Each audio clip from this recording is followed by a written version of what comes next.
Hello friends, welcome back to our channel. ഇന്ന് നമ്മൾ കാണാൻ പോകുന്നത് കൊട്ടുകാളി എന്ന തമിഴ് മൂവിയാണ്. മൂവിയുടെ തുടക്കത്തിൽ തന്നെ കാണിക്കുന്നത് മീന എന്ന നമ്മുടെ നായികയുടെ അമ്മയാകട്ടെ രാവിലെ തന്നെ സ്വാമിയെ കുമ്പിട്ട ശേഷം കുറച്ച് ഭസ്മം കൊണ്ടുവന്ന് മീനയുടെ നെറ്റിയിൽ തൊടുന്നതാണ്.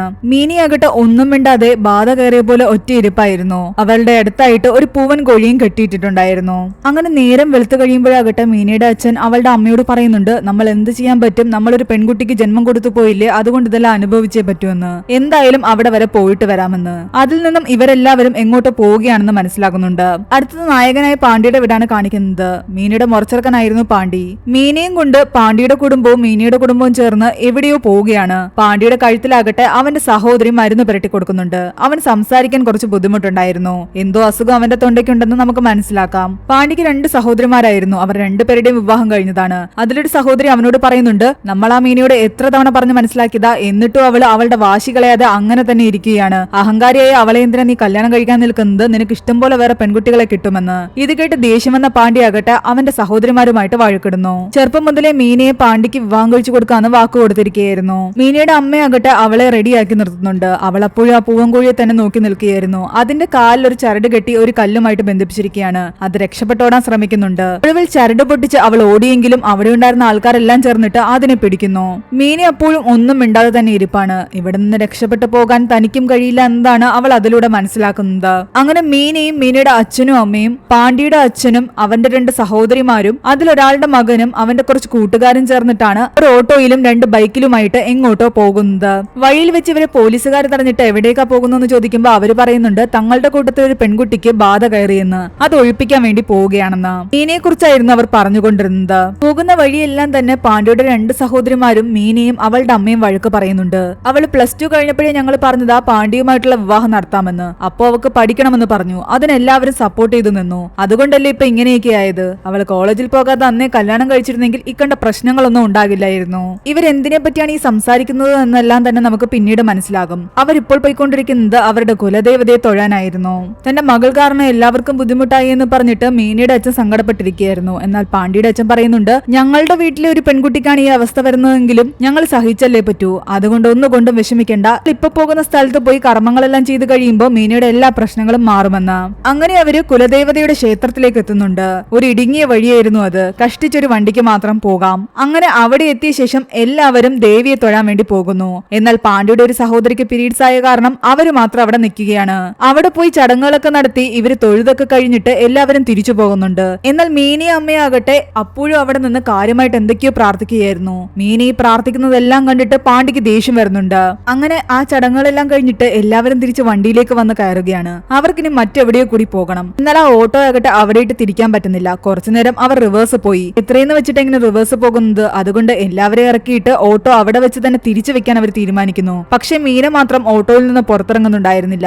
അവളെ നിർബന്ധിക്കാൻ അവർ നിൽക്കുന്നില്ല. അവളെ അതിൽ ഇരുത്തിക്കൊണ്ട് തന്നെ അവരെല്ലാവരും ചേർന്നിട്ട് ആ ഓട്ടോ എടുത്ത് തിരിച്ചു വെക്കുന്നു.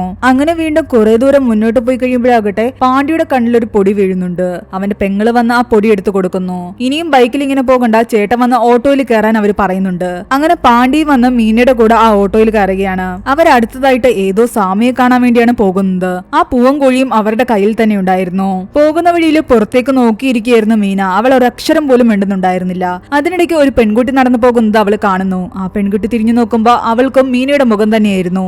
തന്നെയായിരുന്നു മീന അങ്ങനെ കണ്ടുകൊണ്ടിരുന്നത്. അങ്ങനെ കുറെ ദൂരം പോയി കഴിയുമ്പോ അതിലുണ്ടായിരുന്ന കുട്ടിക്ക് ടോയ്ലറ്റിൽ പോകാൻ വേണ്ടിയിട്ട് അവർ വണ്ടി നിർത്തുന്നു. ആ സമയത്താണ് അവർ ആ കോഴിയെ ശ്രദ്ധിക്കുന്നത്. അതാകട്ടെ ആകെ അവശ നിലയിലാണ്. അതെങ്ങാനും ചത്തുപോയി കഴിഞ്ഞാൽ അവർ ചെയ്യാൻ ഉദ്ദേശിക്കുന്ന കർമ്മം പൂർത്തിയാക്കാൻ പറ്റില്ല. അത് കാരണം അതിന്റെ തലയിൽ അവർ കുറെ വെള്ളം കോരി ഒഴിക്കുന്നു. കുടിക്കാനും കുറച്ച് വെള്ളം കൊടുക്കുന്നുണ്ട്. ഒരു വിധത്തിൽ അതിനെ ഒന്ന് എഴുന്നേൽപ്പിച്ച് നിർത്തുന്നുണ്ട്. കുഴപ്പമില്ലെന്ന് മനസ്സിലായതും അവർ വീണ്ടും യാത്ര തുടരുന്നു. അതിനിടെ പാണ്ഡ്യയുടെ അച്ഛനും മീനയുടെ അച്ഛനും സംസാരിക്കുന്നുണ്ട്. യഥാർത്ഥത്തിൽ ഇവർ മീനയെ കൂട്ടിക്കൊണ്ടു പോകുന്നത് ഒരു സ്വാമിയുടെ അടുത്തേക്കാണ്. അവൾ ഒരു താഴ്ന്ന ജാതിക്കാരനെ പ്രണയിച്ചിരിക്കുന്നു.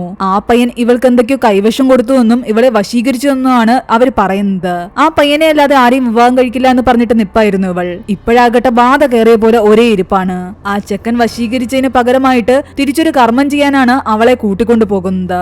അതുകൊണ്ടാണ് പാണ്ഡ്യക്കും മീനയോട് ഇത്രയധികം ദേഷ്യം. അങ്ങനെ അവർ കുറച്ചു ദൂരം മുന്നോട്ട് പോകുമ്പോഴാകട്ടെ ഒരു വീട്ടില് പെൺകുട്ടി ഋതുമതിയായതിന്റെ ചടങ്ങുകൾ നടക്കുകയായിരുന്നു. അവിടെ വലിയ ഉച്ചത്തിൽ പാട്ട് വെച്ചിട്ടുണ്ടായിരുന്നു. അവർ ആ ഒരു ഏരിയ കടന്നു പോകുമ്പോൾ മീന ആ പാട്ട് സ്വയം പാടുന്നുണ്ട്. കുറച്ചുനേരം ഇത് കേട്ടോണ്ടിരുന്ന പാണ്ഡ്യക്ക് ദേഷ്യം വരുന്നു. അവൻ വണ്ടിയിൽ നിന്നും ചാടി ഇറങ്ങി മീനെ അടിക്കുന്നുണ്ട്. അകത്തിരുന്ന എല്ലാവരും അവനെ തടയാൻ ശ്രമിച്ചെങ്കിലും അവരെ എല്ലാവരെയും അടിച്ചവൻ പുറത്തിറക്കിയ ശേഷം മീനയെ ക്രൂരമായിട്ട് ഉപദ്രവിക്കുന്നു. എല്ലാ പ്രശ്നങ്ങളും ഒപ്പിച്ചു വെച്ചിട്ട് അവളുടെ ഇരുന്ന് പാട്ട് പാടുന്നു. എന്നിട്ട് അവളുടെ അമ്മയെ അവൻ ഒരുപാട് വഴക്ക് പറയുന്നുണ്ട്. നിങ്ങളാണ് എല്ലാത്തിനും കാരണം. അന്ന് അവള് പഠിക്കണമെന്ന് പറഞ്ഞപ്പോൾ ഞാനും സമ്മതിച്ചു. പക്ഷേ ഇവള് കോളേജിൽ പോകുന്ന സമയത്ത് നിങ്ങൾ അവളെ ശ്രദ്ധിക്കണമായിരുന്നു. ഞാൻ പുറംനാട്ടിൽ ജോലിക്ക് പോയത് നിങ്ങളെയൊക്കെ വിശ്വസിച്ചിട്ടാണ്. നിങ്ങൾ ഒരു തവണ അവളെ ഒന്ന് ശ്രദ്ധിച്ചിരുന്നെങ്കിൽ അവൾ ആ പയ്യനെ പ്രണയിക്കില്ലായിരുന്നു. അങ്ങനെയാണെങ്കിൽ ഈ പ്രശ്നങ്ങളൊന്നും തന്നെ ഉണ്ടാകില്ലായിരുന്നു. അതും പറഞ്ഞിട്ട് മീനയുടെ അച്ഛനെയും അവൻ ഒരുപാട് തെറി വിളിക്കുന്നുണ്ട്. ഒരു വിധത്തിലാണ് അവരവനെ സമാധാനിപ്പിക്കുന്നത്. അവനോട് ബൈക്കിൽ പോകാൻ അവർ പറഞ്ഞെങ്കിലും ഈ ഓട്ടോയിൽ തന്നെ താൻ വരുന്നുള്ളൂ എന്ന് പറഞ്ഞിട്ട് അവൻ ഓട്ടോയിലേക്ക് കയറി. മീനയാകട്ടെ തന്റെ മുടിയെല്ലാം ഒതുക്കി വെച്ചിട്ട് അതിലിരുന്ന ആ പയ്യനെ നോക്കി ഒരു ചിരി മാത്രം ചിരിക്കുന്നു. അവൾ അപ്പോഴും ഒരക്ഷരം പോലും മിണ്ടിയിട്ടുണ്ടായിരുന്നില്ല. അങ്ങനെ കുറെ ദൂരം മുന്നോട്ട് പോയി കഴിയുമ്പോൾ വഴിയിലാകട്ടെ ഒരു കാള നിൽക്കുന്നുണ്ട്. എത്ര പറഞ്ഞിട്ടും അത് അവിടുന്ന് മാറുന്നില്ല. തൊട്ടടുത്ത വീട്ടിലാണെന്ന് മനസ്സിലാക്കി അവർ ആ വീട്ടുകാരനോട് കാര്യം പറയുന്നു. അയാളാകട്ടെ തന്റെ മകളെ വിളിച്ച് കുറെ വഴക്ക് പറയുന്നു. ആ കാളയെ നോക്കാത്തത് കാരണം. ആ കുട്ടി വന്ന് ആ കാളയും പിടിച്ചുകൊണ്ട് പോകാൻ നേരത്ത് അതിനോട് ആ കുട്ടി പറയുന്നുണ്ട്, എനിക്ക് പുറത്തിറങ്ങാൻ പോലും പറ്റില്ല. എനിക്കിവിടെ ഒരു കൂട്ടുകാർ പോലും ഇല്ല. നീ മാത്രമാണ് എന്റെ ആകെയുള്ള കൂട്ട്. നീയും കൂടി ഇങ്ങനെ കാണിച്ചു കഴിഞ്ഞാൽ അച്ഛൻ നിന്നെ ആർക്കെങ്കിലും കൊടുക്കും. അതുകൊണ്ട് ഞാൻ പറയുന്ന കേട്ടിട്ട് ഇവിടെ തന്നെ അടങ്ങി നിൽക്കാൻ. ആ കുട്ടിയുടെ ഒരു അവസ്ഥയും ഇതിലൂടെ നമ്മളെ കാണിക്കുന്നുണ്ട്. അങ്ങനെ അവർ വീണ്ടും കുറെ ദൂരം മുന്നോട്ട് പോകുമ്പോഴാകട്ടെ പാണ്ഡ്യയുടെ സഹോദരിക്ക് പാഡ് ചേഞ്ച് ചെയ്യണമെന്ന് പറഞ്ഞിട്ട് ഒരിടത്ത് വണ്ടി നിർത്തുന്നു. ബാക്കിയുള്ളവരും അവിടെ ഇവിടെയായിട്ട് യൂറിൻ പാസ് ചെയ്യാൻ പോകുന്നുണ്ട്. അതിനിടെ മീനയുടെ അമ്മ മീനയും വിളിച്ചുകൊണ്ട് ഒരു കാട്ടിലേക്ക് പോകുന്നു. പാണ്ഡ്യ ഈ നേരം കൊണ്ട് മീനയുടെ അച്ഛനോട് നേരത്തെ താൻ അങ്ങനെയൊക്കെ സംസാരിച്ചതിലും അവളെ അടിച്ചതിലും ഒരുപാട് ക്ഷമ ചോദിക്കുന്നു. ദേഷ്യത്തിൽ സംഭവിച്ചു പോയതാണെന്നും പറയുന്നു. കുറച്ചു കഴിയുമ്പോൾ എല്ലാവരും വണ്ടിയിലേക്ക് വന്ന് കയറാൻ വരികയാണ്. മീനയുടെ അമ്മ മാത്രമാണ് തിരിച്ചു വരുന്നത്. മീനയെ കാണുന്നില്ല. ഇത് കണ്ടതും മീനയെ അവിടുന്ന് ഓടി രക്ഷപ്പെടാൻ വേണ്ടി അവർ സഹായിച്ചു എന്ന് ബാക്കി എല്ലാവരും വിചാരിക്കുന്നു. പാണ്ഡ്യയുടെ സഹോദരി ഓടിപ്പോയി കാട്ടിലേക്ക് നോക്കുമ്പോൾ മീന അവിടെ തന്നെ ഉണ്ടായിരുന്നു. അവൾ യൂറിൻ പാസ് ചെയ്തിട്ട് തിരിച്ചു വരികയായിരുന്നു. മീനയുടെ അമ്മ അവൾക്ക് രക്ഷപ്പെടാൻ ഒരു അവസരം കൊടുത്തിട്ടും മീന അവിടെ നിന്ന് പോയില്ല. അവരങ്ങനെ അവസാനം അവരെത്തിച്ചേരേണ്ട സ്വാമിയുടെ അടുത്തേക്ക് എത്തുന്നുണ്ട്. അവിടെ ഒരുപാട് ആൾക്കാർ വന്നിട്ട് പോകുന്നുണ്ടായിരുന്നു. ഇപ്പോൾ ഒന്നും മിണ്ടാതെ അമ്മയുടെ അടുത്തിരിക്കുകയായിരുന്നു മീന. അവളുടെ കയ്യിലേക്ക് കുറെ വെള്ളം കൊടുത്തിട്ട് അവർ പറയുന്നുണ്ട്, ഈ വെള്ളം മുഴുവൻ നീ കുടിക്ക്. അവരൊരുപാട് ചിലപ്പോൾ നിന്നെ അടിക്കും. അതൊക്കെ താങ്ങണമെങ്കിൽ ശക്തി വേണമെന്ന്. എന്നാൽ അവൾ കുടിക്കുന്നില്ല. അവസാനം അവർ നിർബന്ധിച്ചപ്പോ അവൾ അത് മുഴുവൻ കുടിക്കുന്നുണ്ട്. എന്നിട്ട് പറയുന്നുണ്ട്, നിങ്ങൾ വിചാരിക്കുന്ന പോലെ ഇവരിവിടെ അടിക്കുക മാത്രമല്ല ചെയ്യുന്നത്, വേറെ പലതും ചെയ്യും. അത്രയും മാത്രമാണ് ഈ ഒരു സിനിമയിൽ മീന സംസാരിക്കുന്നത്. ഇത് കേട്ടതും അവളുടെ അമ്മയും ആകെ വല്ലാതെയായി. ആ സമയത്ത് വേറൊരു പെൺകുട്ടിക്ക് ആ സ്വാമി എന്തൊക്കെയോ കർമ്മങ്ങൾ ചെയ്യുകയായിരുന്നു. പാണ്ഡ്യത് അവിടേക്ക് പോയി നോക്കുന്നു. ആ പെണ്ണും വിവാഹത്തിന് മുമ്പ് ഒരാളെ പ്രണയിച്ചിരുന്നു. അവളുടെ ആ ബന്ധത്തിന് സമ്മതിക്കാതെ അവളുടെ വീട്ടുകാർ മറ്റൊരാളെ കൊണ്ട് അവളെ വിവാഹം കഴിപ്പിച്ചു. അന്ന് മുതൽ അവളുടെ അവസ്ഥ ഇങ്ങനെയാണ്. ആരോടും ഒരു മിണ്ടാട്ടവുമില്ല. എന്നാൽ അവളുടെ ആ അവസ്ഥയ്ക്ക് കാരണം ആ പഴയ കാമുകൻ അവൾക്ക് കൈവശം കൊടുത്തതാണെന്നും വശീകരിച്ചതാണെന്നും ഒക്കെയാണ് ഈ സ്വാമി പറയുന്നത്. എന്നും പറഞ്ഞിട്ട് അത് ഒഴിപ്പിക്കാൻ എന്ന വ്യാജേന അയാള് ആ സ്ത്രീയുടെ ശരീരത്തിലെല്ലാം തന്നെ തൊടുന്നു. അവളുടെ വയറിൽ അമർത്തി തടവുകയും അവളുടെ കഴുത്തിലും അവളുടെ വയറ്റിലും ഒക്കെ ഭസ്മം തൂക്കുകയും ചെയ്യുന്നുണ്ട്. എന്നിട്ട് അവളുടെ തലയിൽ നാരങ്ങ പിഴിഞ്ഞൊഴിച്ച് അവളുടെ ഹസ്ബൻഡിനെ കൊണ്ട് തിരുമിക്കുന്നു. ഇയാളിത് കുറെ നേരം തുടർന്നുകൊണ്ടേയിരുന്നു. അവരുടെ ശരീരമാകെ അവളുടെ ഹസ്ബൻഡിന്റെ മുൻപിൽ വെച്ച് തന്നെയാണ് അയാൾ തടവിക്കൊണ്ടിരുന്നത്. കർമ്മത്തിന്റെ പേരും പറഞ്ഞിട്ട് ആ സ്ത്രീയെ ബാഡ് ടച്ച് ചെയ്യുകയായിരുന്നു അയാൾ ചെയ്തുകൊണ്ടിരുന്നത്.